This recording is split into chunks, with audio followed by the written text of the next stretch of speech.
So I just did the tutorial for a chestnut, and I also did a tutorial for a bay, doing a bay horse on my other channel, which you can check out. So this is basically like, the before, like before you paint, like what you would do, and also the in between and the after. So basically, what I would do is I would sand off any seams. And I don't have any good sandpaper right now because I just ran out of it, so I don't have that in the video. But basically, I would just sand off any seams, logo,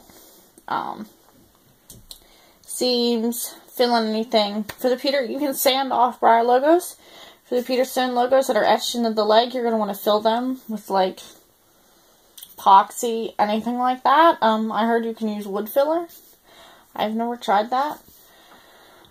So yeah, and basically I wear these, they're kind of like the felt mask things. I wear them when I'm sanding.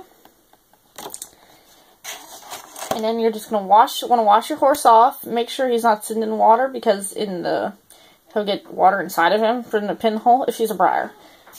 So basically just wash him off, dry him, and then you're going to want to go outside and, you're not going to do this in extreme heat or extreme humidity or when it's raining or anything like that. So make sure it's like a pretty low wind, not rainy, not super hot day.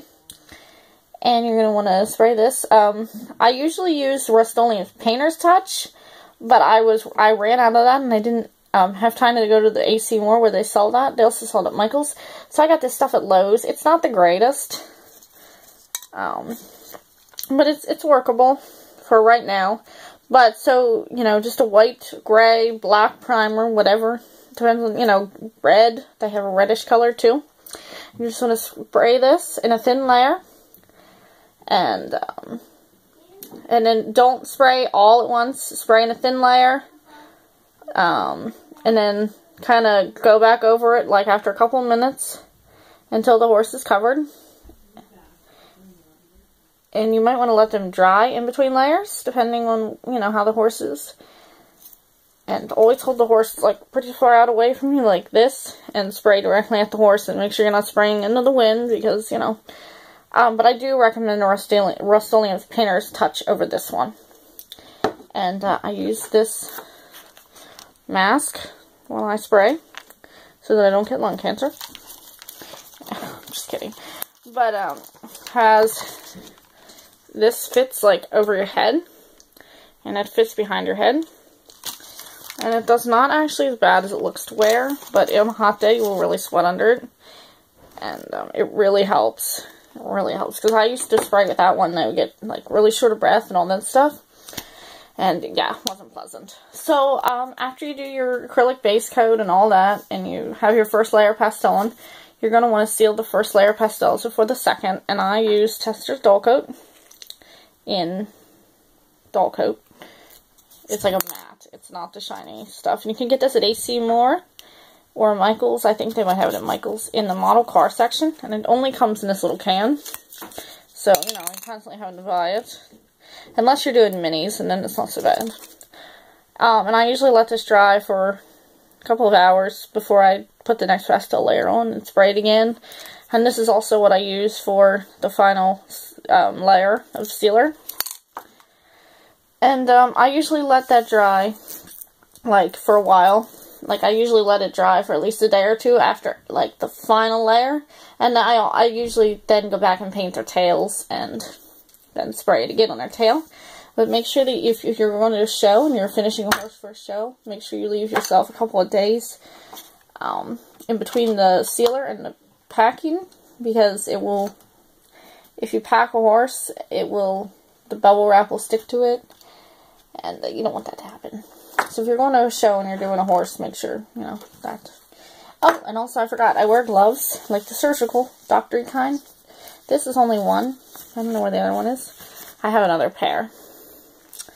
But I wear those for the primer, because the primer gets all over your hands and your fingers, and then you go out in the public, and, it's not pretty. So, basically, like, I don't have him to show you right now, because I don't want to get up and you see my messy studio while I'm walking over there. But for, like, the Totalis custom, I don't know how to say the name. Is it Totalis, whatever, tortilla chip. If you follow me on Instagram, you'll know what I'm talking about. His stand,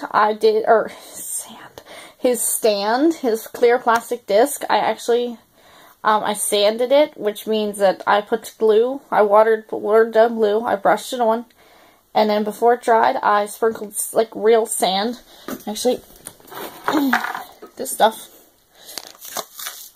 on it, so it looks a little nicer, like he's in a ring or something, you know, arena, doing his dressage thing.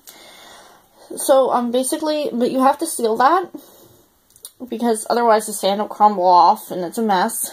So, basically when I'm all done, and I usually do that after I'm done painting him, because if you're not done painting him, you're going to get paint on the sand, and it's not going to look nice.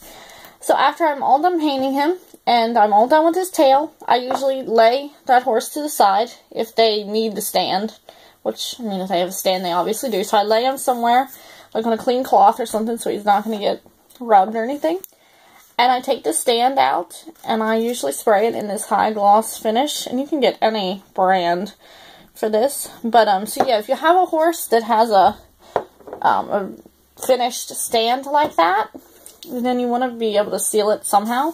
And you don't have to do that, it's just something that I like to do, because, you know, when you're painting and you have one of those clear plastic discs, the paint gets all over it, and I just like to do the sand because it looks nicer overall. Okay, so after you have all, you know, you did the final layer of sealer on your horse, I usually like to gloss the hoof. I gloss the hooves, the eyes. I like to do the lips, like in the lip groove around, because it kind of makes them look like, you know, they were just working, and it's kind of, you know, moist, because the horse's lips aren't dry. So, and I do the inside of the nostrils. Yes, and I use this, and it is Wet n Wild. Just a clear nail polish. It's just a regular one. It doesn't have any of those, like for the special nail, like the special nail polishes. And I like this Wet n Wild one because it's thinner and it goes on nicer. I have this other one. It's a Sally Hansen, and as you can see, it's super thick. Like, it doesn't even move in the bottle, where this just kind of moves around. So I use that, and I usually only have to do a couple of layers of that, but make sure it's pretty thick on the brush, and you spread it quickly, because it will dry very quickly, and then you'll get all sorts of nasty strokes in it. Alright, so I hope this was helpful. I gotta go, guys, but I will be posting some more customizing tutorial videos, because when I did it on my other YouTube, they were pretty popular. And it seemed like people enjoyed them a lot and found them helpful, so I'm going to post some other tutorials. I'm going to do an eye tutorial, how to do mapping, how to do herring. Well, not herring, but like, you know, how to make the markings look interesting and not just flat looking. So I'm going to do that. I'm going to do a hoof tutorial. And I might just do an overall face one, like face details in general. And, oh, I was going to do, what I use to sign my name on the horses. And I just use the fine point Sharpie in black. You can use any color you want, but black is usually going to show up, or you could do like a silver. And, yeah, so that's what I use to sign the horses once they're all done and all sealed and all that good stuff. Alright, so look for more tutorials, guys, and I hope this one was helpful. Bye!